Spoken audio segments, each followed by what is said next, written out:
प्रणाम साथियों, मेरा नाम विकास कुमार रंजन है। मैं पिछले दिनों अस्पताल में भर्ती था, तो मेरे मन में क्या क्या ख्याल आई, मैं इसे अपने लिखा हूँ, मैं व्यक्त कर रहा हूँ। ये मेरा व्यक्तिगत विचार है, कृपया इसे अन्यथा में ना ले।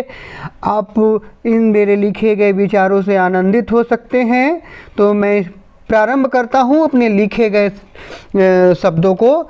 एक दिन मेरे पेट में हुई दर्द की दवा लेने पहुँच गया मैं अस्पताल इसलिए पहुँचा क्योंकि वहाँ होती है चिकित्सकों की लिस्ट बीमारियों के अनुसार। जीव विज्ञान में हूँ मैं कमज़ोर, अक्सर मैं गलती करता मिलान करने वाले प्रश्न में, जिसमें कॉलम में होते हैं बीमारों की सूची और दूसरे कॉलम में होती है अलग अलग डॉक्टरों की सूची। इन सब प्रश्नों को हल करने के लिए मैं अक्सर लेता सहायता इधर उधर, और अस्पताल पहुंचकर मैं देखा इधर उधर लिखा हुआ था पूछताछ केंद्र। उन्होंने बताया शुल्क जमा कीजिए और डॉक्टर का नंबर लेकर उनसे सलाह लीजिए। मेरे पेट की दर्द बढ़ती ही जा रही थी। नर्स ने कहा लेट जाइए बिस्तर पर। उसके बाद डॉक्टर आए, मेरे पेट को छुआ, दबाया, मैं दर्द से चिल्लाया। डॉक्टर ने निर्देश दिया नर्स को सलाइन चढ़ाओ और दर्द निवारक दवा दे दो। चिकित्सक ने कहा 3 दिन अस्पताल में रहना पड़ेगा। पेट दर्द ने मुझे बना दिया लाचार। दूसरे दिन डॉक्टर ने मुझे कहा लगता है कुछ गड़बड़, एक्सरे करवाना पड़ेगा।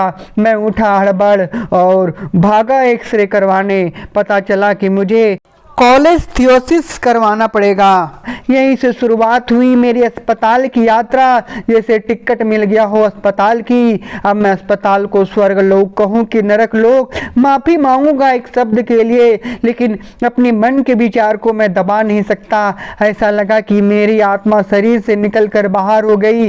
और हमेशा हम देखते हैं कि जब शरीर से आत्मा बाहर होती है तब शरीर अपने पर बैठे मक्खी को भी उड़ा नहीं पाता। वही हाल हुआ मेरा। पता करते हुए मैं पहुंच गया सेंटा बीटा हॉस्पिटल। वो तो इतना ऊंचा था जैसे आदमी को ऊपर जाने में आसानी हो जाए और यमदूत और यमराज को परेशानी भी ना हो नीचे उतरने का। खैर अस्पताल पहुंचकर पंजीकरण की प्रक्रिया प्रारंभ हुई, क्योंकि डर से मेरे प्राण गले में अटके पड़े थे, वह भी पूरे निकल गए। नर्स ने मुझे व्हील चेयर पर बैठा दिया, जैसे मैं चल ही नहीं पाऊंगा। आत्मा बाहर निकलकर केवल अपने शरीर को निहार रहा था। मेरे हाथों में मुख्य नस को ढूंढा जाने लगा। मैंने पूछा क्या करना है? नर्स ने कहा मुख्य नस को ढूंढना है जिस पर छेद किया जा सके, क्योंकि आप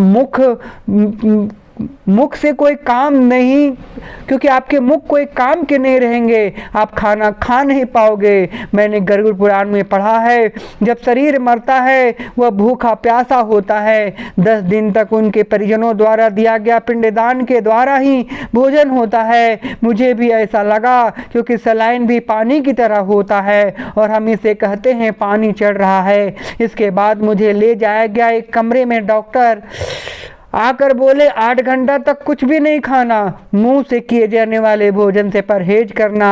आ गई मेरी बारी ऑपरेशन थिएटर जाने की। इसके पहले मेरी पूरे शरीर को अस्पताल द्वारा मुंडन संस्कार कर दिया गया। अपने घर से द्वारा पहने गए वस्त्र को खुलवाकर एक ऐसा कपड़ा दिया गया जिसमें एक बटन और चैन भी नहीं हो। ऐसा लग रहा था जो एक कहावत सुनी थी, आप एक तिनका भी ऊपर ना ले जा सकते हो, खाली हाथ आए हो खाली हाथ जाओगे, जिसको मैं देख रहा था और समझ रहा था। ऑपरेशन थिएटर में केवल 2 ही आंखें दिख रही थी, बाकी सभी लोगों के शरीर नीले कपड़ों से ढके हुए थे। मानो ऐसा लगता था मैं उन लोगों को पहचान ना लूँ। मुझे एनेस्थीसिया की सुई लगा दी गई। उसके बाद ना आत्मा साथ रहा ना शरीर साथ रहा 3 घंटे के लिए, क्योंकि मेरी आत्मा बहुत घूम चुकी थी, थक चुकी थी। अब उसने सोचा चलो घर चलते हैं। तब मुझे होश आया। अगल बगल कुछ लोग हैं, मैं उन्हें देख पाया। इशारों से मैं बुलाया क्या मेरे परिजन बाहर हैं?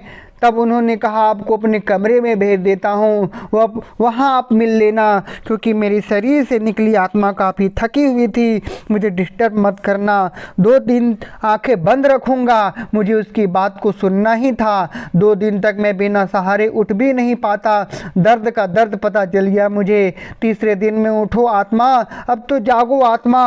मैंने कहा, तब आत्मा ने कहा ठीक है उठती हूँ, लेकिन अब डॉक्टर की बातों को हमेशा सुनना और उनके अनुसार ही काम करना, क्योंकि यमराज डॉक्टर के पास ही बैठे होते हैं। जो उनकी बातों को नहीं सुनता उसको वह ले जाते हैं, जो डॉक्टर की बात सुनता उस पर रहम करते हैं। यही मेरी कहानी है, जो मेरा अनुभव है। वीडियो देखने के लिए धन्यवाद।